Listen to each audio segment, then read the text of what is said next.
Jack Johnson Taylor this week. Yeah. One of the first songs that I remember performing with you publicly. Really? Yeah. I guess my memory don't go back that far because I know there were songs before that. We did other songs before that, like years before. Years prior. Well, one of the first songs I remember performing with you publicly after we moved to Tennessee. As Sugar Lime Blue. As Sugar Lime Blue. How's that? The early iteration of Sugar Lime Blue. Early iterations, yeah. Yeah. I don't know how we came across this song, but... I do. I kind of do. I think it was a friend that turned you onto it. Well, it wasn't this song in particular. It was... An album. Banana Pancakes. Was it? It was Banana Pancakes was the one that she wanted me to listen to. And this is back in the days of burning a CD. She burned me a disc. Burnt you a disc. Yeah, she burned me a disc. And then we went ahead and purchased many, many, many Jack Johnson albums because I very much enjoy him. Like, even so far as to get the Curious George soundtrack. I'm probably crunching this cookie in the microphone so people have to tolerate it, but... It's a great You crunch. can't bring me a cookie with a biscuit with my tea. Biscuit? I can't have biscuits and tea and not be expected to eat it. You know what? Usually, I am a big fan of a really soft chocolate chip cookie. That's my favorite. These are very crunchy and very good. These are the thin and crispy kind, and we discovered these on the road. I don't know if you remember. It was one of the first Airbnbs we ever stayed in New Orleans. Oh, they gave us some. They had a little gift basket when we got there. Brand? They had Tate's. Tate's? Not that we're endorsed or sponsored or anything, but you know. They should send us free cookies to have with our Sunday shout out. Oh, love these cookies. You better write Tate's and tell them we want free cookies. They had this little gift basket. It had the voodoo chips, which are amazing. They were also very good. And they had local hand pies, like little fried pies, and from a local place bottle of wine. And there was something else that was in there, some kind of crackery thing that was from a local place. Well, interestingly enough, we left them a CD because we did. Somehow or another they knew we were musicians. Mm-hmm. And I think that they actually have followed us for some time. I don't know if they still follow us, but if they do, they should reach out and say hello if they hear this. Because you turned us on to some good foods. And it was a lot of fun. That was a very good first time in New Orleans trip. It really was. It was a great house. It was a lot of hospitality. We played games and had a really great time there in New Orleans. New Orleans was one of the most welcoming cities, like, all around that I think we've been in. Back to Jack Johnson, though. Jack Johnson. Not from New Orleans. Not at all. From Hawaii. From Hawaii.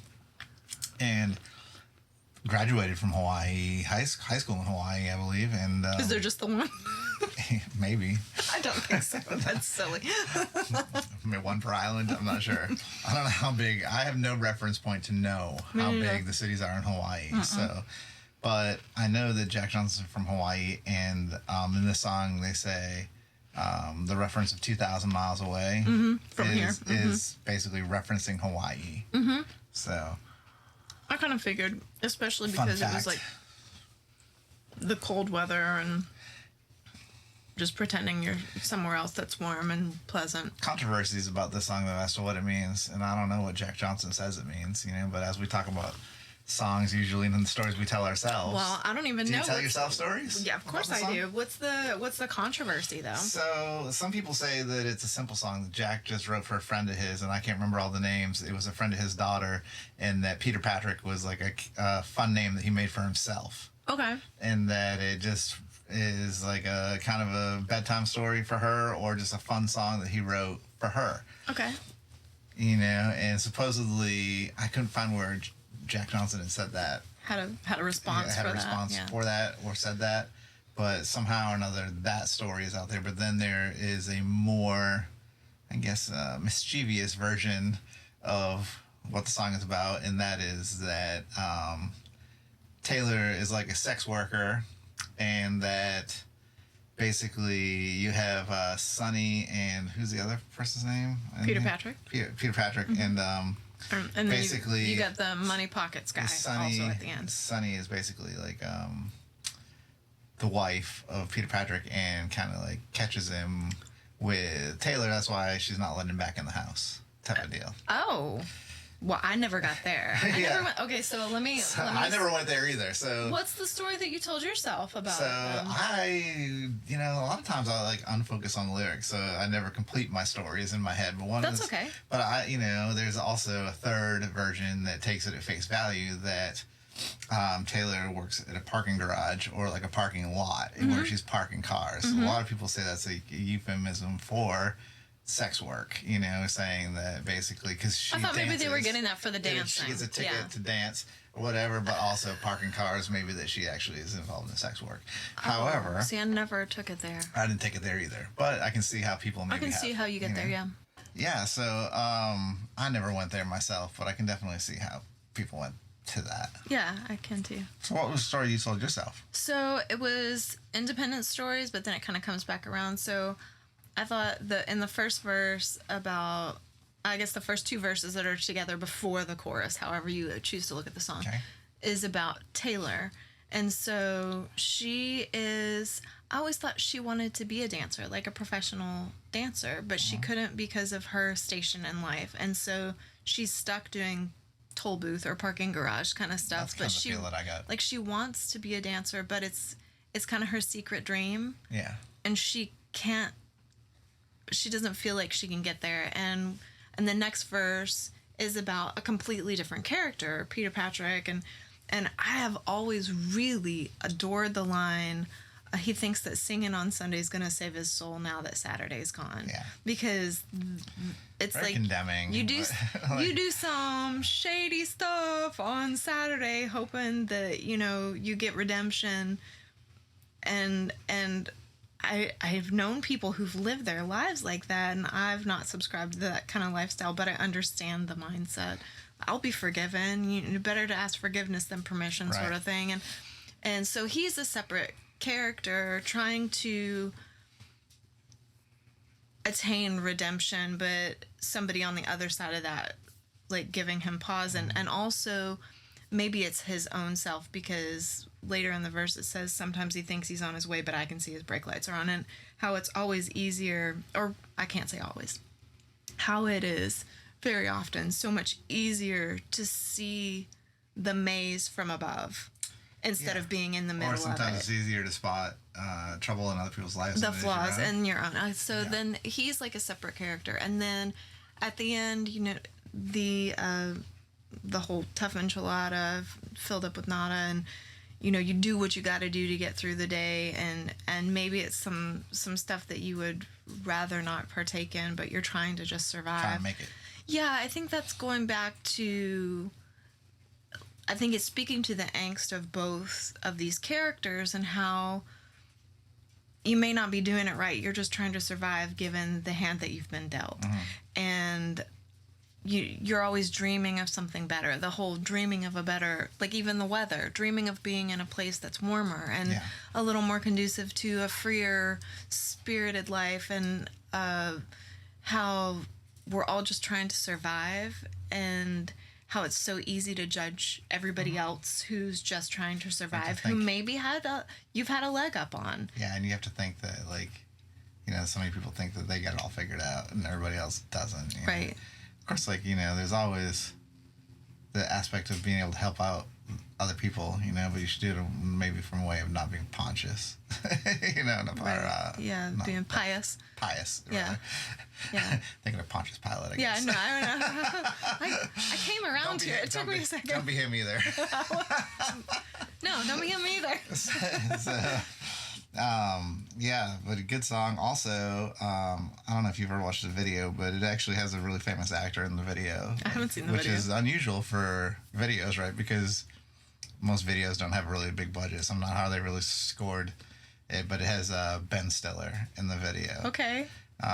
So there's that in it. It's funny that you say that, because this week I just watched Melissa Etheridge song video in video format that has Juliet, what's her last name? Anyway, a famous actress acting Juliet in Lewis? this. I think so. Okay. I think so. Yeah. So it's interesting. Yeah, it's interesting. Another one that has a famous actor in it that is memorable is Chevy Chase in the Paul Simon song "You Can Call Me Al." That's probably one of the best MTV videos. Now I need to go watch it. You Can Call Me Out was Chevy Chase. And the funny thing is that Chevy Chase and Paul Simon look a lot alike in the video. I don't know why. I don't know if they did. Wow. They did that on purpose? Yeah. Then the Back to Taylor video, though, so it starts with Ben Stiller, like, I guess he's going to Hawaii to direct the video or participate in the video, and like he shows up and runs over a chicken. So starts off kind of crazy right out of the bat. That's grim. Yeah, but that's the only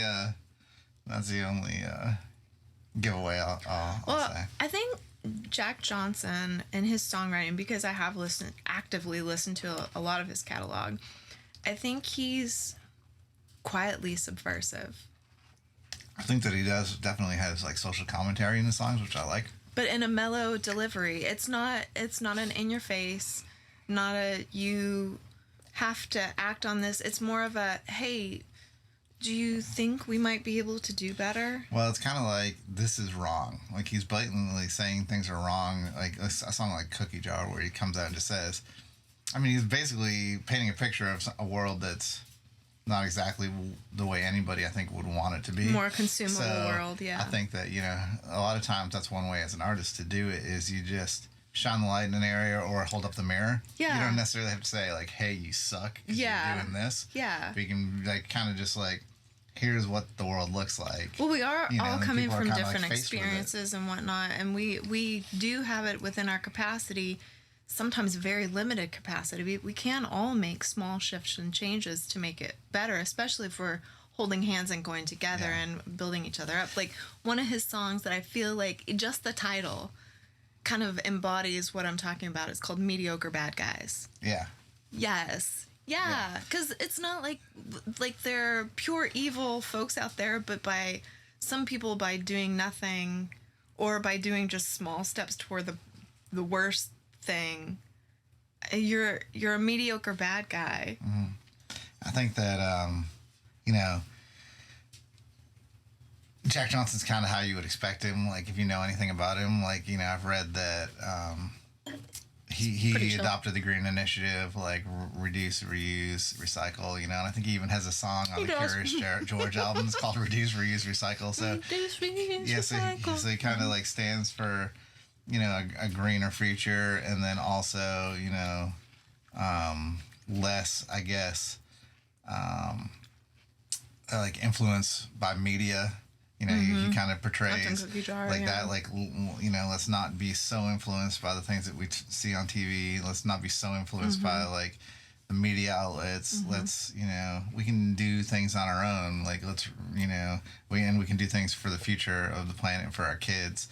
Let's do those types of things. And also, I know that, he was very influenced by songwriters like Bob Dylan, and I think that comes out in his works. I think he also pushes kind of a slower pace of life. And I say push very lightly, but encourages a slower pace of life and taking stock of the things in your immediate vicinity and the people that you love, and not taking them for granted, and saying the things in the moment as they're important in that moment to help influence the people around you towards something good. Well, he just seems very authentic, and that's the type of songwriting that I hope we portray as well. Yeah.